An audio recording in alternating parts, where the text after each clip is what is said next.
Honor Club, where honor is real. So I read that you started wrestling at like 14 or 15 and started training for it. Is that correct?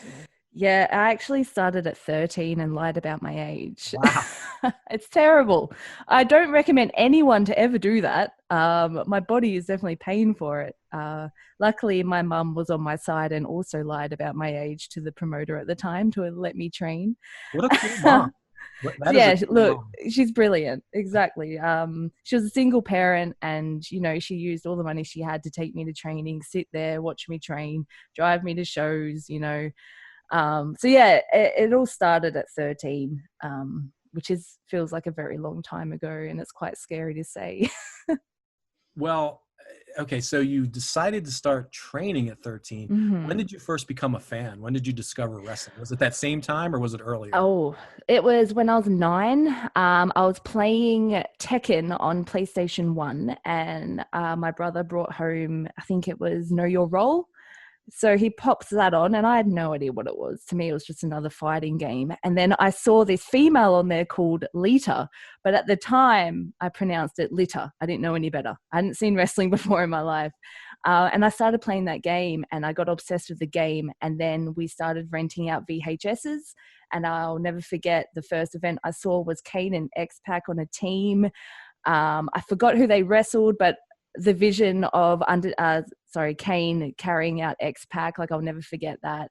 And then since then, I've just been hooked. I recorded every single event that played, and I've still got the VHSs.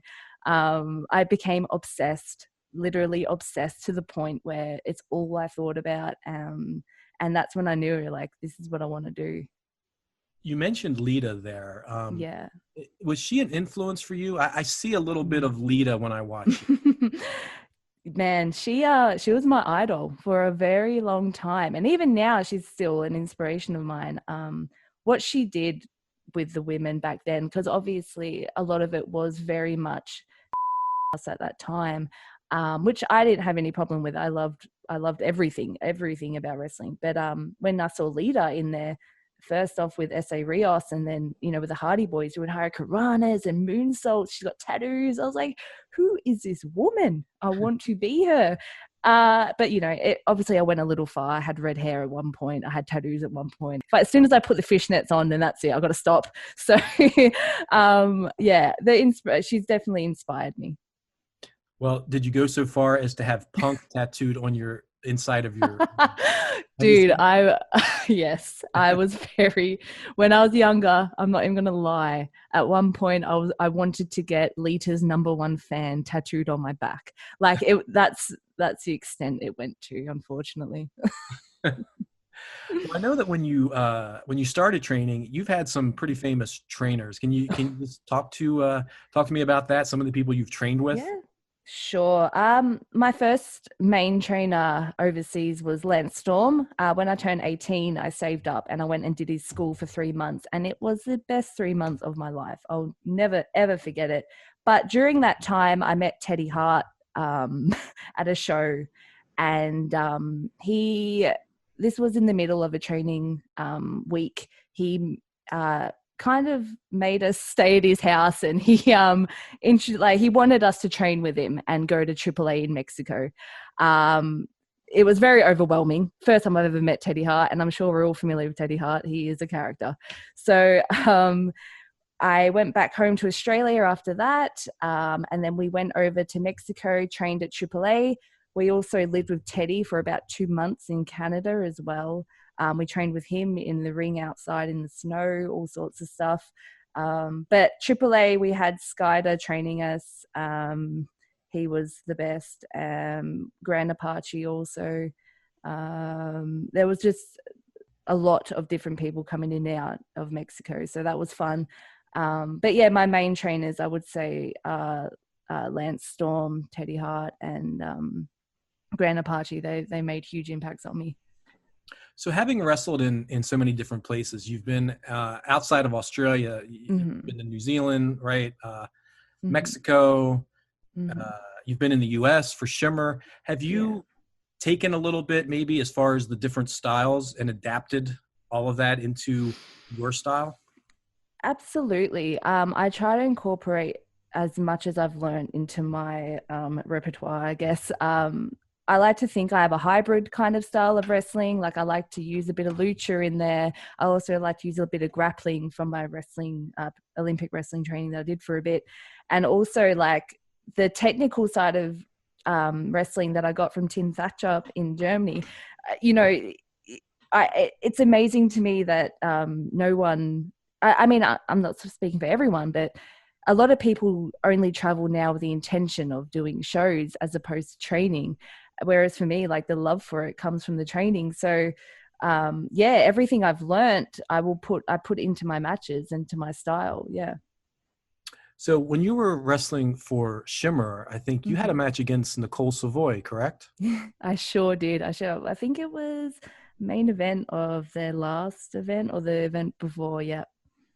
So what was it like working with her, and would you be looking forward to maybe working with her again in Ring of Honor? Dude, it was cool. To get in there with someone who knows how to fight was insane. It was extremely, it was a learning experience for me as well, to be in there and properly grapple with someone, you know.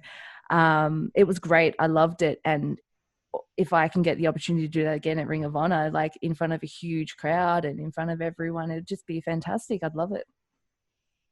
So when did you realize that you were on Ring of Honor's radar?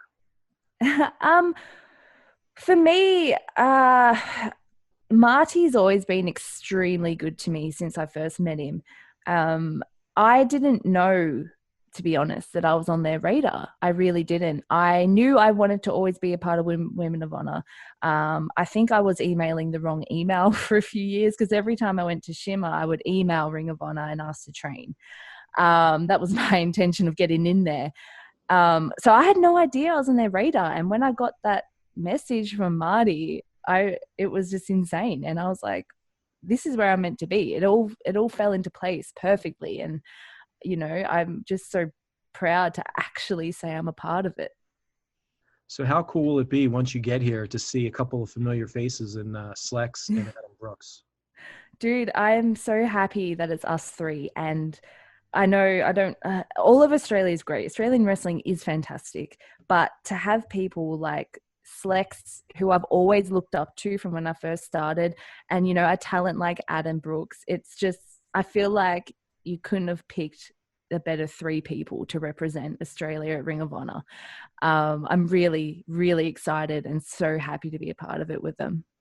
Well, I just spoke to Adam Brooks right before you and I spoke, and he's already floated out the idea of the three of you going after the Ring of Honor World 6-Man Tag Team Championship. Because he said you can handle yourself with the men. I feel like Adam might be living out his Hardy Boy fantasy because he is a huge fan of Jeff Hardy. But look, I would love that. That would be absolutely awesome. And yeah, like I love wrestling men. Always have. It's just normal to me. I don't think of anything like it's just another body in the ring with me. So I would absolutely love that. That'd be sick.